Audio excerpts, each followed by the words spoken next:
back. This might be a little bit of a longer video just because we have a lot of work to do. So let's get started. Today, right now, we are going to format the search input and button. So let's get started. Again, let's go back to our reference. We want it to look like this, the search bar and then the button right here. So let's first put in the HTML code.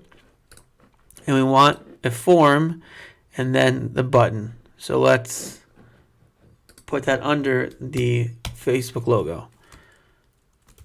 We're going to do form and let's put in the class as search. The action just should be pound. And then we'll do an input and the class will be search input. Type is text. And that looks good. Let's make that self-closing. And then we're going to put in a button next. And that will be called the search button. You notice the way I format everything here is search is the class, is like the what everything's under, and then the input and button are defining this section. So the section is a search section, and then everything in, so it'll be easier to format when we go into this and when we go into the CSS. Now we want the search icon, which is the magnifying glass, is going to be inside the button. The search icon. Now we're going to add in, like we did before, the use with the X-link href. And this one is called, we're going back to the same sprite as before.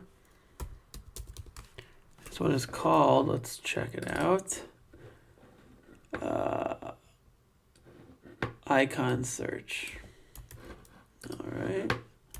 Paste that in there. Let's close the use. Save it.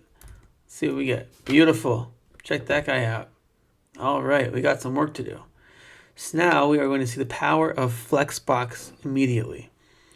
Since all of these items are within the search nav div, what we can do is we can make the search nav a Flexbox, and then everything will line up much better. So let's do that.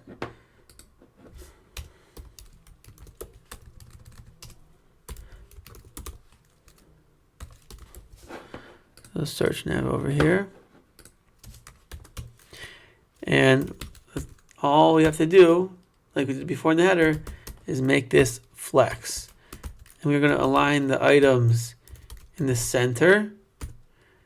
But justify content, we did space between before, but now we're going to do flex start because we actually want everything on the left hand side of the container. All right. So now let's resize the search icon so we can have some more space in here. I hope all of this SAS makes sense. I wrote in the description that one of the prerequisites is just a basic understanding of SAS. So that's what's happening here. So now we're going to resize the icon to make it smaller in the square like before. And then we'll also do the same thing with the button. We'll do this later. Let's make the button also smaller. That's the icon.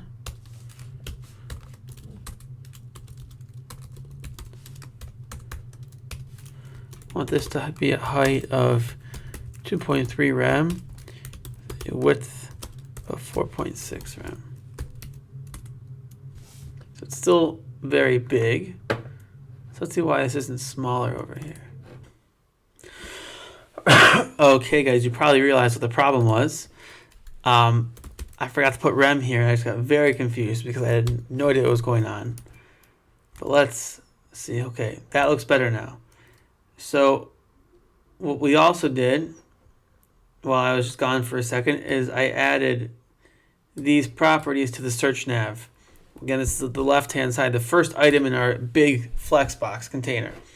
So we added the display flex, align item center, and justify content as flex start. And then everything lines up very nicely.